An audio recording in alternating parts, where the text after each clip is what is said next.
Bonjour à tous, j'espère que tout le monde va bien. On se retrouve le 30 janvier pour une nouvelle analyse de Bitcoin ainsi que les altcoins intéressants. On se retrouve sur la heatmap, on peut voir un Bitcoin à moins 2,22%, Ethereum à moins 3,34%, et on peut voir un marché plutôt rouge aujourd'hui, hein, quasiment toutes les cryptos, on peut voir dans le rouge durant les 24 dernières heures sur la heatmap. Ensuite, quand on va sur CoinMarketCap, on peut voir qu'il y a beaucoup de cryptos dans le rouge, hein. Nombreux sont celles qui font moins 4, moins 5, moins 6, moins 7%. Et il y a quand même deux trois cryptos qui ont bien su performer. On a par exemple Mina qui sort du lot à presque 25% dans le vert aujourd'hui. On a LRC aussi, presque 8%, IMX, voilà, quelques cryptos qui ont performé, mais il y en a très peu, on peut le voir ici, hein. Il y en a en gros une dizaine, et toutes les autres cryptos dans le rouge aujourd'hui. Donc juste avant de passer à l'analyse technique de Bitcoin, je rappelle que le concours est toujours disponible sur la plateforme BitGet, donc lien en description, 500 USDT à gagner le 10 février. Donc voilà, n'hésitez vraiment pas, c'est très simple. Vous cliquez sur le lien BitGet dans la description, vous mettez un email, un mot de passe, et vous créez le compte. Et voilà, le 10 février, vous aurez une chance de gagner les 500 USDT. Et si vous tradez, vous avez deux fois plus de chances de gagner. Maintenant, sur Decentrader, pour l'analyse technique de Bitcoin, on peut voir que sur le Predator, en 30 minutes et en 1 heure, on est dans le rouge. Donc signal de vente là à court terme. Sur le commando, on est à un score de 2, donc c'est un score raisonnable. Durant les 24 dernières heures, le score était à 2,33. Donc en gros, le commando, l'algorithme commando, durant les 24 dernières heures, il ne faut pas qu'il soit au-dessus de 1,75. Et il faut être, au moment où on achète, entre 1,75 et 2. Donc là c'est totalement bearish. C'est l'inverse. Là, on était durant les 24 dernières heures à 2,33 et là, on est encore plus bas. Donc, en gros, les chances que le marché monte là sur Bitcoin est très faible. Sur l'open interest, on est bearish. Sur le falling rate, on est neutre. Et sur le long short ratio, on est bearish en vue jour. Maintenant, sur TradingView, on peut voir le Bitcoin. Donc, toujours dans le range. Donc, moi, j'ai pris un trade qui a été tout simplement très réussi. Voilà, j'avais posé un stop loss ici aux alentours des 24 100, donc assez serré. Et ici, en fait, je viens quasiment toucher mon take profit que j'ai mis ici par là, voilà, vers les 23 200, quelque chose comme ça. 3230, je viens de le toucher là, il y a même pas 2 minutes. Donc voilà, toujours dans le range, hein, sur Bitcoin, ça n'a toujours pas bougé. Voilà, pourquoi pas profiter des moments du range pour prendre des profits à l'achat comme à la baisse. Voilà, pourquoi pas ouvrir un short comme j'ai fait, pourquoi pas ouvrir également un long quand on atteint les niveaux ici, là, en bas du range. Donc vers les 22 355 dollars. Voilà, pourquoi pas tenter quelque chose comme ça. Sur Bitcoin, je vous l'ai dit, hein, je le répète, si on casse l'autre du range, direction les 25 166 dollars. Et si on casse le range, donc à la baisse, 21 389 dollars. Voilà, si on break à la hausse ou à la baisse, on va aller chercher ces deux points. Pour moi, c'est évident. Voilà, on attend, hein, sur Bitcoin, on attend toujours. Là, on est en vue 1 heure.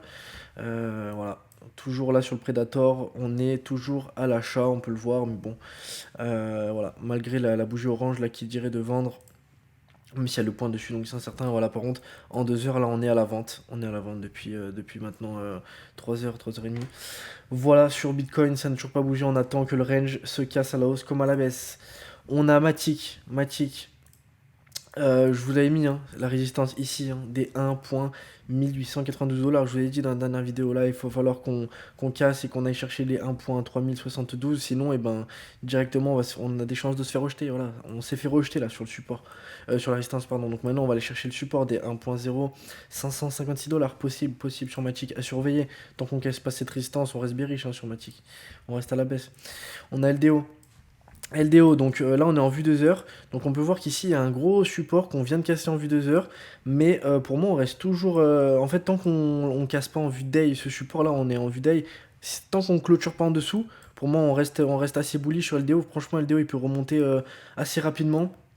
Voilà, juste va pas falloir qu'on casse le support de vue un jour, donc va pas falloir qu'on clôture le support en vue un jour. Donc le support, voilà, il se retrouve aux alentours des 2.200. Donc voilà, va vraiment pas falloir qu'on clôture dessous, sinon là on va vraiment être bearish. Après, pourquoi pas placer un short sur LDO.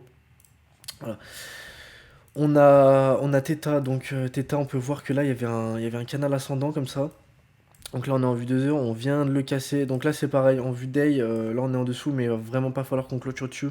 Au-dessous, pardon, sinon ça peut vraiment être un signe vraiment bearish là, sur Theta. Donc voilà, à surveiller, hein, à surveiller ce canal ascendant. On peut voir qu'il a touché une fois, deux fois, trois fois, quatre fois, cinq fois ici, même six fois. Donc voilà, un canal ascendant qui marche très bien. Et la hausse 3 points. Donc voilà, n'hésitez vraiment pas à le mettre sur vos graphiques également. Et voilà, vous regardez. Franchement, je pense que si on clôture en vue day en dessous, là, ça va vraiment être un signal de vente, hein. NIR, c'est exactement la même chose quasiment. Ça ressemble énormément, voilà, va vraiment pas falloir qu'on clôture au-dessous. Et puis là, la résistance que j'avais placée est juste incroyable, voilà, elle a été touchée plusieurs fois et on n'arrive toujours pas à la casser. Donc là, c'est pareil, hein, si on arrive à la casser, c'est to the moon pour le moment. Ce n'est vraiment pas le cas, on verra demain. Sur bande, pareil, on a une belle trendline ici, on a une belle trendline, donc pourquoi pas aller la toucher, repartir à la hausse. Après, on a une grosse résistance ici de 3 jours, on n'a pas cassé depuis très longtemps. Là, on reste en vue 2 heures. Voilà. Donc, possible hein, qu'on aille toucher la trendline et puis qu'il y ait un petit rebond à la hausse là. Très probable sur bande. ICP, on est en plein sur le trendline, mais attention, il y a une grosse résistance ici, hein. Ici, le bas de la résistance, il est à peu près à 6.042 et le haut à 6. Si je dis pas de bêtises, 6.127, voilà à peu près. Une grosse résistance. Donc sur la trendline, là, ça peut être sympa, pourquoi pas ouvrir à longue. Après, comme je l'ai dit, il y a la grosse résistance, donc peut-être attendre. Là, la résistance, il va vraiment falloir qu'on clôture au-dessus. Si on clôture au-dessus de la résistance, ça peut vraiment partir très loin sur ICP. Voilà, à voir. À voir. Là, deux scénarios possibles, hein. Soit vraiment on casse violemment la trendline et on ferme en vue day au-dessous de la trendline. Et là, ça peut vraiment aller. On va aller chercher le support. Il se retrouve ici vers les 4,655 $. Soit on casse la résistance à la hausse et on va aller chercher la prochaine qui se retrouve aux alentours des 7,5, pardon. Voilà, deux scénarios très possibles. On a Alpha. Alpha, en vue 4 heures, on peut voir que on est en dessous là du support. Donc à voir si on clôture en dessous. Donc le support si je dis pas de bêtises, 0.1485 $. Voilà, alors déjà on a cassé la trendline, on peut voir que directement ça a chuté. Et si on clôture en vue day au-dessous, là ça peut vraiment être un signal de vente. On a LTC. LTC, donc en vue 4 heures, on peut voir qu'on a un beau canal ascendant ici. Voilà, ici on a touché, donc directement on s'est fait rejeter, il a vraiment super bien marché. Et là, bah, on va voir maintenant, hein, on va voir ce qui se passe. Soit on va taper le bas de la trendline et monter, soit la casser en vue day. Et après on part vraiment sur un signal de vente. Donc moi je répète, hein, je trouve très important, il y a énormément de traders qui regardent ça. En fait les trendlines comme ça, même des trendlines 1 heure, 2 heures, etc. Il faut clôturer en vue day. Les traders vont regarder si on clôture en vue day et après ils vont se positionner dessus parce que c'est vraiment quelque chose d'important la vue day. C'est une des plus importantes. Donc voilà, énormément de traders jouent dessus, donc jouez aussi dessus également.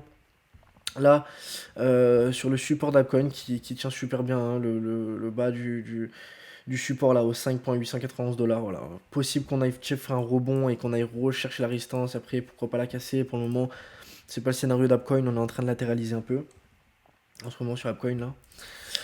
On a Zen. Donc Zen, franchement, il ressemble pas mal à Bitcoin, mais encore en plus long terme. On peut voir qu'on est là dans un super canal depuis un très gros moment, depuis le 7 novembre.